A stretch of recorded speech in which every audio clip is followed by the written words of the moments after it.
델타 변이 확산으로 영국에서 코로나19 신규 확진자가 2만 6천 명 넘게 나왔지만 영국 정부는 이달 19일 봉쇄 해제 가능성에 힘을 싣고 있습니다. 네, 미국 플로리다주 아파트 붕괴 참사 일주일째 생존자 구조 소식은 들려오지 않고 있습니다. 밤사이 들어온 글로벌 뉴스 김지수 기자와 살펴보겠습니다. 어서 오십시오. 안녕하세요. 네, 영국은 델타 변이 확산으로 코로나19 상황이 심각한데 봉쇄를 푸는 쪽으로 기울고 있다. 어떤 내용입니까? 네, 우선 영국에서는 현지 시간 지난달 30일 하루 신규 확진자는 2만 6천 명 넘게 나왔습니다. 지난 1월 말 이후 사상 최다를 기록했습니다. 이날 신규 사망자는 14명이었습니다. 이런 상황에서도 영국 정부는 이달 19일 봉쇄를 풀 것으로 보입니다. 영국 정부는 확진자가 급증하고 있지만 입원과 사망 증가율이 높지 않다는 점 등을 들며 봉쇄 해제 가능성에 힘을 싣고 있습니다. 영국 정부 안에서 신규 확진자 수 발표를 중단해야 한다는 주장도 나왔습니다. 코로나19 신규 사망자 급감을 이유로 들며 코로나19가 사망과 직결되지 않는다는 겁니다. 반면 정부의 봉쇄 해제 움직임과 관련해 우려의 목소리도 나오고 있습니다. 지난해 여름에 영국 정부가 규제를 확 풀자 가을에 확진자가 급증했다면서 백신 접종 증가 효과가 있기는 하지만 너무 의존해서는 안 된다는 주장입니다. 2020 유럽 축구 선수권 대회 유로 2020과 관련한 코로나19 감염이 현실로 나타나고 있습니다. 스코틀랜드 당국은 유로 2020과 관련된 스코틀랜드 확진자는 1,900여 명이라고 밝혔습니다.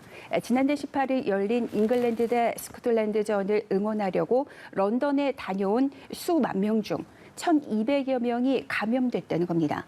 이 중에는 웸블리 스타디움에서 경기를 지켜본 390여 명도 포함됐습니다. 영국 정부는 오는 3일 이탈리아에서 열리는 8강전을 관람하러 가지 말라고 당부하고 있습니다. 잉글랜드가 8강에 진출하면서 8강전 개최지인 이탈리아가 큰 고민을 받았습니다. 8강전은 오는 3일 로마에서 열릴 예정입니다. 이탈리아 정부는 공항과 기차역, 고속도로 등 입국 관문에서 점검을 강화하는 방안을 검토하는 것으로 알려졌습니다.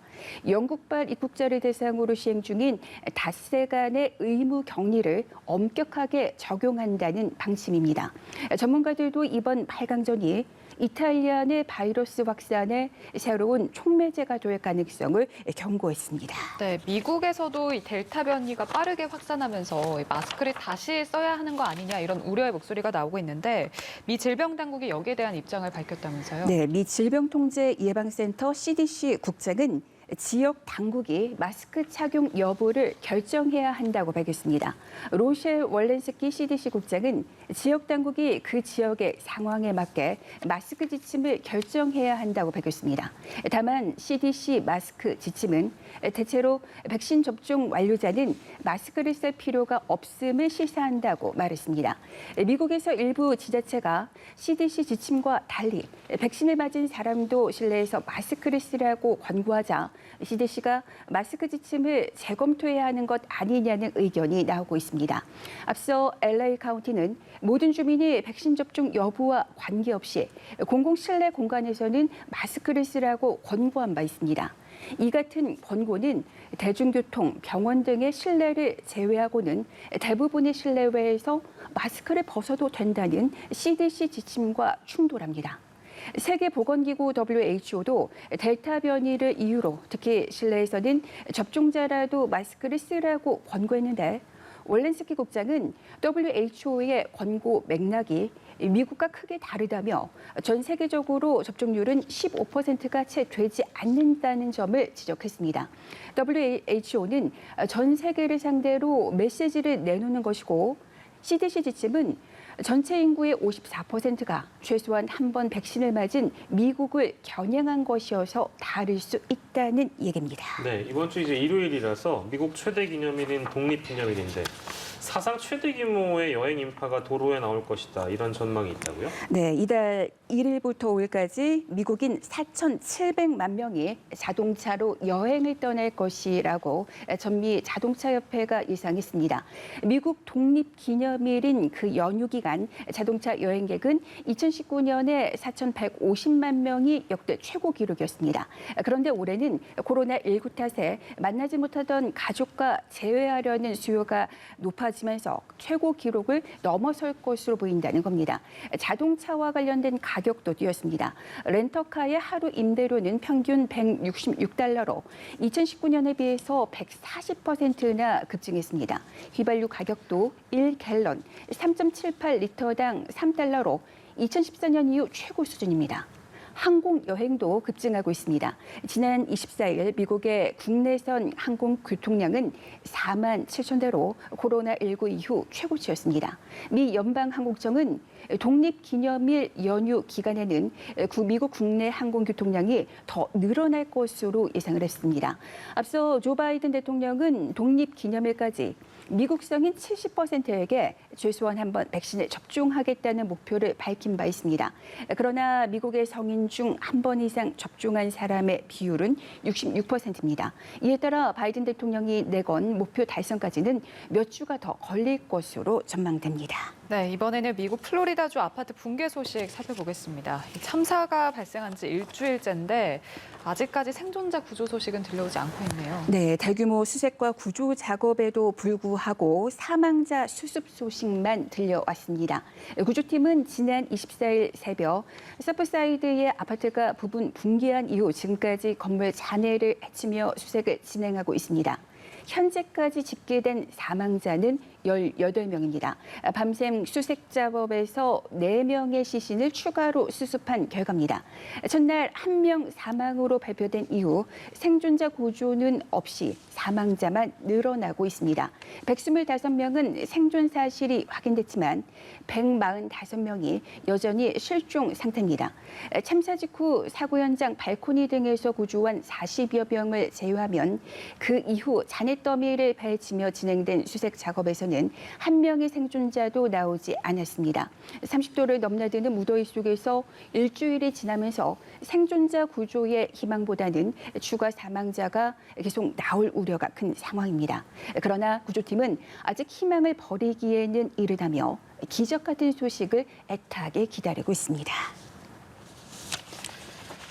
네, 이번에는 미국 철수를 공식화한 후 최대 화약고로 떠오른 아프가니스탄 소식을 짚어보려고 하는데요. 이탈리아와 독일이 아프간에 파병한 자국군을 모두 철수했다. 이런 소식이 들려왔네요. 네, 미국이 아프가니스탄 전쟁을 시작한 지 20년 만에 독일, 이탈리아군이 철수를 완료했습니다. 이제 대다수 유럽 병력이 아프간에서 떠난 상태입니다. 미군 철수는 오는 9월 11일까지 계획돼 있으나 이보다 훨씬 빨리 진행되면서 독립기념일인 이달 4일까지 완료될 수 있다는 전망이 나옵니다. 아프간은 소련과 1979년 그리고 1989년까지 전쟁을 벌인 뒤 내전 상황에 빠졌고 무장반군 탈레반이 1990년 9월 정권을 잡았습니다. 탈레반은 2001년 9.11 테러를 일으킨 알카에다 수장 오사마 빈 라덴의 신병 인도를 원하는 미국 요구를 거부하다가 아프간 전쟁 발발로 정권을 빼앗긴 뒤 저항을 계속해왔습니다. 미국과 탈레반은 지난해 2월 평화협정을 체결하고 아프간에 파병된 미군과 또 북대서양조약기구 나토의 국제동맹군을 모두 철수시키기로 했습니다. 이에 따라 탈레반이 아프간을 다시 장악할 것이라는 우려가 큽니다. 미군 철수가 완료되면 탈레반이 득세하면서 친미 성향의 아프간 정부가 무너질 것이고 내전과 같은 혼란 상태가 될 것이라는 전망이 현재로서는 우세합니다. 네, 마지막으로 중국 소식인데요.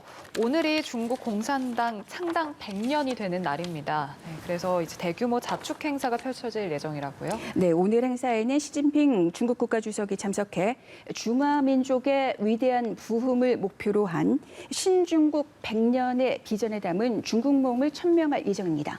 중국 정부는 현재 시간 1일 오전 8시 베이징天安门 광장에서 창당 100주년 경축대회를 엽니다. 경축대회는 중국 국기와 공산당 당기 개항과 국가재창 등을 시작으로 예포 발사와 더불어 또 4만여 명이 동원돼天安门 광장을 붉은 물결로 뒤덮을 것으로 보입니다.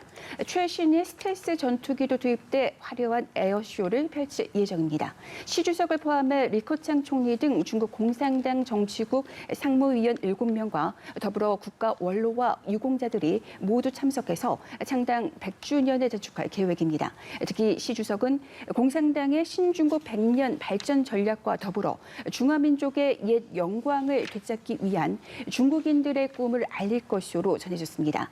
행사에는 러시아를 비롯한 주요 사회주의 국가의 고위 관계자들과 더불어 남북한 등 전 세계 100여국 국외의 외교사절이 참석할 예정입니다. 네, 오늘도 다양한 국제 소식들 만나봤습니다. 글로벌 브리핑 김지수 기자와 함께했습니다. 고맙습니다. 고맙습니다.